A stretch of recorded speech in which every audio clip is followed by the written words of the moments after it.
Reaksi Ridwan Kamil dengar ASN Pemprov Jabar kena bentak Panji Gumilang saat Al-Zaitun di demo.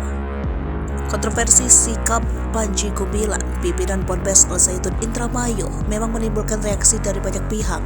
Salah satunya saat dia membentak salah seorang pria yang dikira polisi. Surat tugas kamu ditugaskan di sini mana? Kalau nggak ada pulang. Kejadian tersebut berlangsung saat terjadi aksi unjuk rasa di depan Ponpes Al-Zaitun Kamis 15 Juni 2023 kemarin. Belakangan baru diketahui jika pria dibentak oleh Panji Gumilang itu merupakan ASN Kesbangpol Pemprov Jabar. Hal ini dipertegas oleh pernyataan Kapolres Indramayu AKBP Fahri Siregar setelah pihaknya memeriksa kartu identitas si pria berpakaian hitam.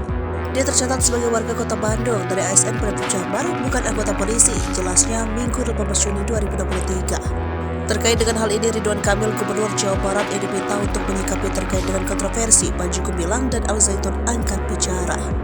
Bagi Kang Emil selaku pemerintah daerah, pihaknya tidak memiliki wewenang, sebab ini wilayah MUI dan Kementerian Agama.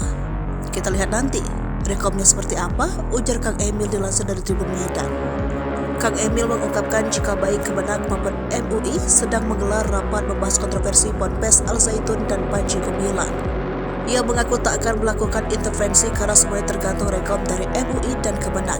Seperti diketahui ada beberapa kontroversi terkait Al-Zaitun, yakni menyanyikan lagu khusus pada kegiatan Al-Zaitun, menyiapkan ribuan santri saat ada aksi demonstrasi Kamis 19 Juni kemarin, berani membentak ASN Pemprov Jabar yang dianggap hadir tanpa izin. Kemudian, saf sholat yang berjarak disertai wanita berada di saf paling depan di momen Idul Fitri 21 April kemarin.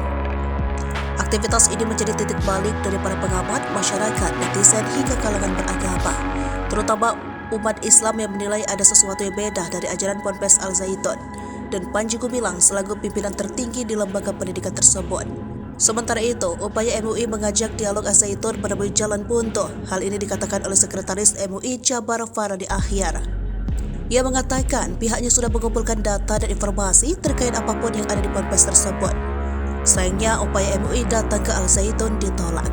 Sudah melakukan beberapa langkah pengumpulan informasi data-data, kemudian tim ini akan melakukan kunjungan ke Al-Zaitun dialog, tapi ditolak oleh pihak Al-Zaitun.